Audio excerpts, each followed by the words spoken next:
जय श्री राधे। ओम शांति भक्तों। कल से कार्तिक मास प्रारंभ होने जा रहा है और कार्तिक मास की जो श्रेष्ठता है वो उसका क्या महत्व है वो हम इस वीडियो में जानेंगे। कार्तिक मास में स्नान करने का बहुत अधिक महत्व होता है। उसकी क्या विधि है, क्या नियम है, वो आप अगले वीडियो में देखेंगे। एक बार ब्रह्मा जी ने नारद जी को कार्तिक मास के विषय में बताते हुए कहा कि कार्तिक मास भगवान विष्णु जी को सदैव ही प्रिय है, हमेशा से उनको प्रिय रहा है। इस मास में भगवान विष्णु जी का ध्यान करते हुए कोई भी पुण्य कार्य किया जाए उसका फल अवश्य ही मिलता है। सभी योनियों में से मनुष्य योनि को सर्वश्रेष्ठ तथा दुर्लभ कहा गया है। अतः प्रत्येक मनुष्य को कार्तिक मास में पुण्य कर्म करने चाहिए, क्योंकि इस मास में सभी देवतागण मनुष्य के समीप हो जाते हैं। इस माह में देवता मनुष्य द्वारा किए हुए स्नान, व्रत, वस्त्र, भोजन, स्वर्ण, चांदी, भूमि आदि दिए गए दान को विधि पूर्वक ग्रहण करते हैं। इन सभी में से अन्य दान, जो कि सभी पापों का नाश करता है, उसका सबसे अधिक महत्व है। कार्तिक मास में मनुष्य जिस किसी मनोकामना से दान करता है उसे वह अक्षय रूप में प्राप्त होता है। यदि कोई मनुष्य दान देने में समर्थ नहीं है तो उसे कार्तिक मास में प्रतिदिन भगवान के नामों का स्मरण करना चाहिए। अगर आप दान देने में समर्थ नहीं हैं, आप नहीं हैं इस योग्य, तो कम से कम भगवान के नामों का स्मरण करें। गंगा में स्नान करते हुए कार्तिक मास की कथा पढ़नी चाहिए। इससे भी मनुष्य पुण्य का भागी बनता है। इस मास में भगवान को प्रसन्न करने के लिए किसी भी मंदिर में भजन कीर्तन करना चाहिए। स्वयं दीपदान करना चाहिए या फिर दूसरे के दीपक की रक्षा करनी चाहिए। दीपदान क्या है वो मैं आपको अगले वीडियो में बताऊंगी। भगवान का सारूप्य तथा मोक्ष पद प्राप्त करने के लिए तुलसी और आंवले के वृक्ष को भगवत स्वरूप मानकर उसका पूजन करना चाहिए। मतलब आंवले का और तुलसी का इस व्रत में, इस महीने में बहुत अधिक महत्व है। तो आंवले की के वृक्ष अगर आपके आसपास है तो वो, और अगर नहीं है तो तुलसी तो हर घर में होती है, तुलसी के पेड़ की पूजा करें। जो मनुष्य कार्तिक मास में जमीन पर सोता है उसके सभी पाप युगों युगों के लिए नष्ट हो जाते हैं। मनुष्य अरुणोदय काल में जागरण कर गंगा में स्नान करने से करोड़ों जन्मों के कल्मशों को धो डालता है, पर करोड़ों जन्मों के पाप धुल जाते हैं। गोविंद गोविंद हरे मुरारी, गोविंद गोविंद मुकुंद कृष्ण, गोविंद गोविंद रंगा रथांग पाणी, गोविंद दामोदर माधवेती। कार्तिक मास में प्रतिदिन इस प्रकार भगवान का कीर्तन करें। कार्तिक मास में गीता जी का पाठ करने से बड़ा कोई पुण्य नहीं है। अगर आप भागवत गीता पढ़ रहे हैं तो उससे बड़ा कोई पुण्य नहीं है। 7 समुद्रों तक की पृथ्वी को दान करके जो फल प्राप्त होता है वह कार्तिक मास में स्नान व दान का है। कार्तिक मास में अन्न दान को सर्वश्रेष्ठ कहा गया है, अतः यह संसार अन्न के आधार पर ही जीवित रहता है। अब हम बात कर लेते हैं कार्तिक स्नान की क्या विधि है। अभी हमने बात की है कार्तिक मंथ की क्या श्रेष्ठता है, कार्तिक महीने की क्या श्रेष्ठता है, क्यों ये इतना श्रेष्ठ माना जाता है। कार्तिक स्नान की विधि। कार्तिक स्नान अश्विन की पूर्णिमा को आरंभ करके कार्तिक की पूर्णिमा को पूरा करें।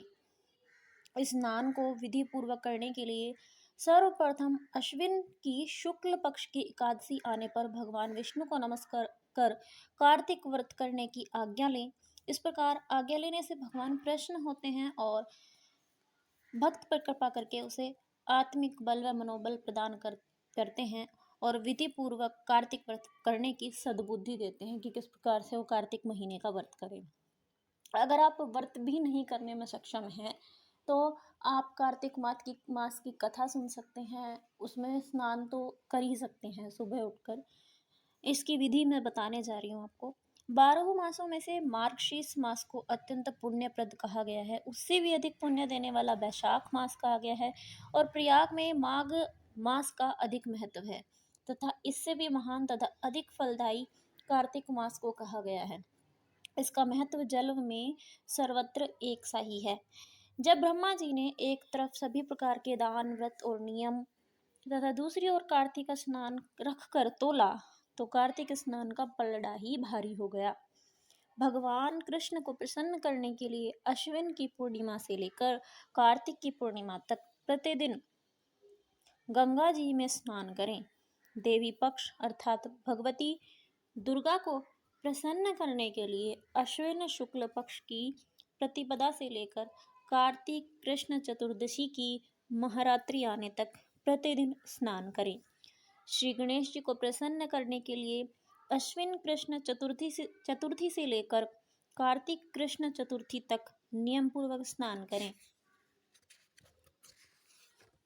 भगवान जनार्दन को प्रसन्न करने के लिए अश्विन शुक्ल पक्ष की एकादशी से लेकर कार्तिक शुक्ल पक्ष एकादशी तक प्रतिदिन स्नान करें।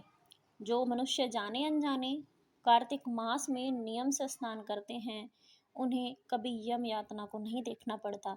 कार्तिक मास में तुलसी के पौधों के नीचे अथवा उसके अभाव में आंवले के वृक्ष के नीचे श्री राधा कृष्ण की मूर्ति रखकर पूरे भाव के साथ पूजन करना चाहिए। विधि पूर्वक स्नान करने के लिए जब 2 घड़ी रात बाकी रहे तब तुलसी की मिट्टी, वस्त्र और कलश लेकर जलाशय या गंगा तट पर जाकर पैर धोएं तथा गंगा आदि नदियों तथा विष्णु शिव आदि देवताओं का ध्यान करें। तत्पश्चात नाभि तक जल में खड़े होकर इस मंत्र का उच्चारण करें। मंत्र इस प्रकार है। कार्तिके अहम करिष्यामि प्रातः स्नानम जनार्दनम प्रीत्यर्थम त्वं देवेश दामोदर मया सह। इसका मतलब है कि हे जनार्दन देवेश्वर लक्ष्मी सहित आपकी प्रसन्नता के लिए मैं कार्तिक प्रातः स्नान करूंगा या करूंगी। तत्पश्चात निम्न मंत्र का उच्चारण करें। जो आपने पहले मंत्र पढ़ा है उसके बाद दूसरा मंत्र है। ग्रहणाघ्य मया तत्तम राधया सहितो हरे नमे कमल नाभाय नमस्ते जल शायिने नमोस्तुते ऋषिकेश ग्रहणाघ्य नमोस्तुते। इसका अर्थ है कि आप मेरे द्वारा दिए गए इस अर्घ्य को श्री राधा जी सहित स्वीकार करें। हे हरे आप कमलनाभ को नमस्कार है।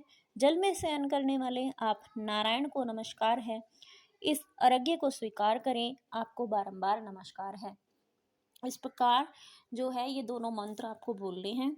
मनुष्य जिस भी जलाशय में स्नान करे उसे स्नान करते समय गंगा जी का ध्यान करना चाहिए। अगर आप जलाशय में स्नान नहीं कर रहे हैं, घर पर भी स्नान कर रहे हैं, तो गंगा माता का स्मरण करें, उनका ध्यान करके स्नान करें।